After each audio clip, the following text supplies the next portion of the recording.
पीछे हो जाओ भाई। अरे यार भाई का डालो यार अपने।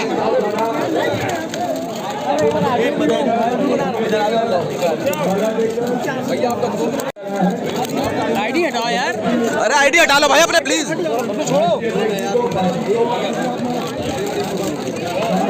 विधानसभा में जनता दल विधानमंडल का नेता रहा और पूरे संपूर्ण यहाँ लोग जानते हैं कि मैं एक ऐसा व्यक्ति था कि हमारे साथ निर्वाचित जितने विधायक थे सब दल बदल करके मौका पाके मंत्री हो गए और जनता दल के 100 को ढोने वाला मुझे छोड़ के कोई सदन में नहीं बचा।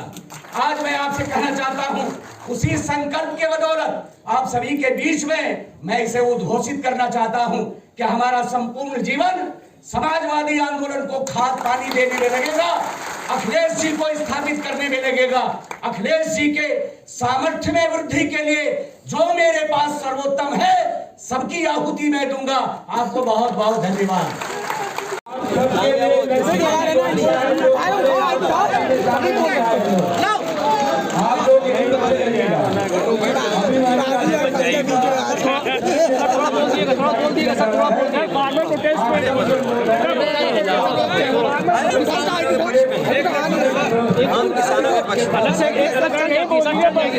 अखिलेश यादव जी है आज सबकी तरफ से, मैं चाहता हूं उनका भी जोरदार तालियों से आप स्वागत करें।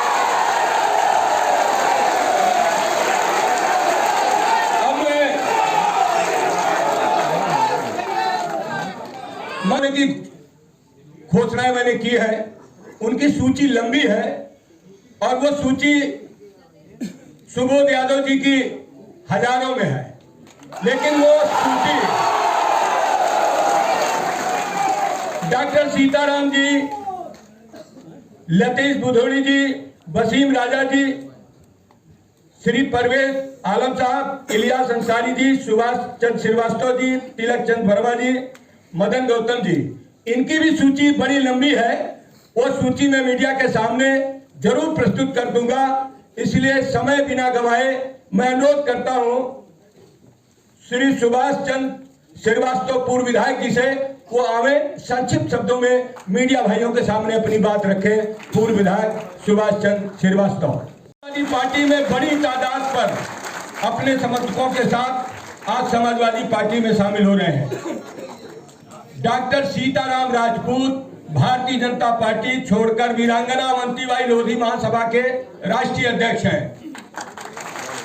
आरएलडी के श्री लतेश बिधूड़ी साहब, वो भी अपने सैकड़ों समर्थकों के साथ आज शामिल होने आए हैं।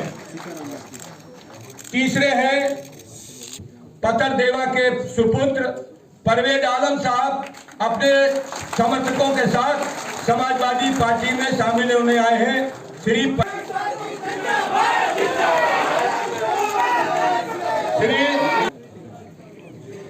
अगले नेता का नाम मैं प्रस्तुत कर रहा हूं, श्री इलियास अंसारी साहब, अपने हजारों साथियों के साथ समाजवादी पार्टी आज ज्वाइन कर रहे हैं।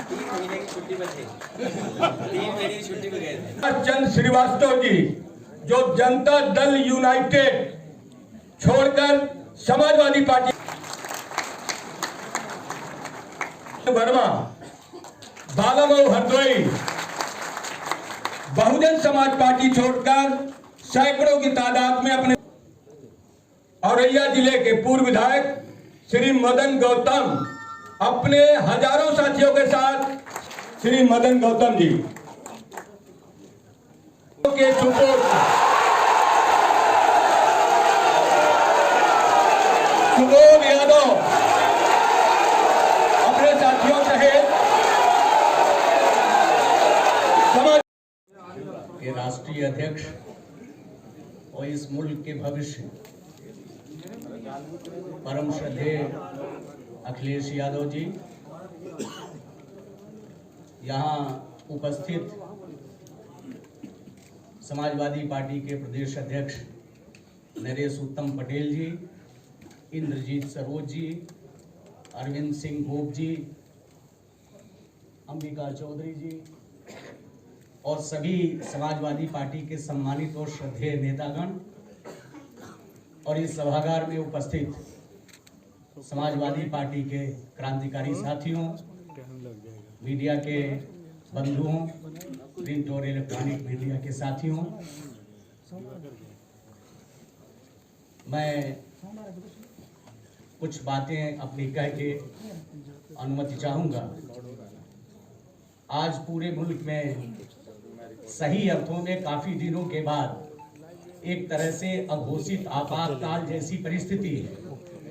अनप्रोक्लेम्ड कि माननीय अखिलेश जी जो ये कहते हैं कि जो पौराणिक गाथा हमारे वहाँ है कि यहाँ समुद्र मंथन हुआ था, तो इनका ये कहना है कि 2024 का जो लोकसभा का चुनाव है वो सही अर्थों में संविधान का मंथन का है। ये 2024 इस मुल्क के मुस्तकबिल को तय करेगा, इस मुल्क में लोकशाही रहेगी, ये 2024 के चुनाव का परिणाम तय करेगा। तो मैं आपसे कहना चाहता हूं कि जो लोग इस देश में जागरूक हैं, जो नागरिक जो 70-75 वर्षों के आजादी के बाद के दिनों में जिन्होंने तमाम अधिकार अर्जित किए थे, आज वो अर्जित जो उनके जनाधिकार हैं वो खतरे में हैं, वो सभी खत्म किए जा रहे हैं। और कोई लंबी बात मैं नहीं कहना चाहता, मैं इतनी जरूर कहना चाहता हूं कि आज जो विवेकवान लोग हैं उनको माननीय अखिलेश जी की अपील को पूरी शिद्दत से लेनी चाहिए और संविधान मंथन के इस अभियान में उनको खड़ा होना चाहिए समाजवादी पार्टी के साथ। इस देश में लोकशाही रहेगी, इस देश में जमहूरियत रहेगी, तो इस देश में अकलियत हो, पिछड़ा हो, मजलूम हो, डाउन ट्रॉडन हो, उसके हकों की रक्षा होगी। और आज जो पीडीए का इन्होंने नारा दिया, मैं आपसे कहना चाहता हूं कि हम सभी लोग डॉक्टर राम मनोहर लोहिया के स्कूल ऑफ थॉट के लोग हैं और आज समाजवादी आंदोलन ही इस मुल्क को उबार सकता है वर्तमान चुनौतियों से। इसलिए मेरे जैसा आदमी भी इस बात को समझा। मैं आपसे कहना चाहता हूं कि राष्ट्रीय अध्यक्ष और इस मुल्क के भविष्य परम श्रद्धेय अखिलेश यादव जी, यहाँ उपस्थित समाजवादी पार्टी के प्रदेश अध्यक्ष नरेश उत्तम पटेल जी, इंद्रजीत सरोज जी, अरविंद सिंह गोप जी, अंबिका चौधरी जी और सभी समाजवादी पार्टी के सम्मानित और श्रद्धेय नेतागण और इस सभागार में उपस्थित समाजवादी पार्टी के क्रांतिकारी साथियों, मीडिया के बंधुओं, प्रिंट और इलेक्ट्रॉनिक मीडिया के साथियों, मैं कुछ बातें अपनी कह के अनुमति चाहूँगा। आज पूरे मुल्क में सही अर्थों में काफ़ी दिनों के बाद एक तरह से अघोषित आपातकाल जैसी परिस्थिति है, अनप्रोक्लेम्ड इमरजेंसी जैसी स्थिति है। लोकतांत्रिक संस्थाओं पर हमले हो रहे हैं, संवैधानिक संस्थाओं की गरिमा चौपट हो। किसानों की मांग सरकार को किसानों की मांग माननी चाहिए, एमएसपी लागू हो, उसको कानूनी अधिकार मिले, क्योंकि किसानी हमारी अर्थव्यवस्था की रीढ़ है।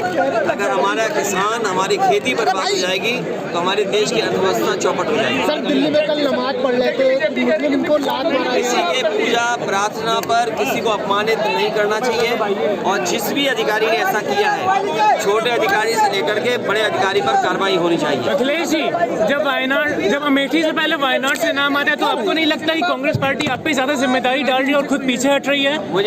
मुझे खुशी है इस बात की कि समाजवादी लोग हर जिम्मेदारी के लिए तैयार है, भारतीय जनता पार्टी का मुकाबला करने के लिए तैयार है। आप निरहुआ लगातार चेतावनी दे रहे हैं कि अखिलेश यादव आजमगढ़ से लड़े।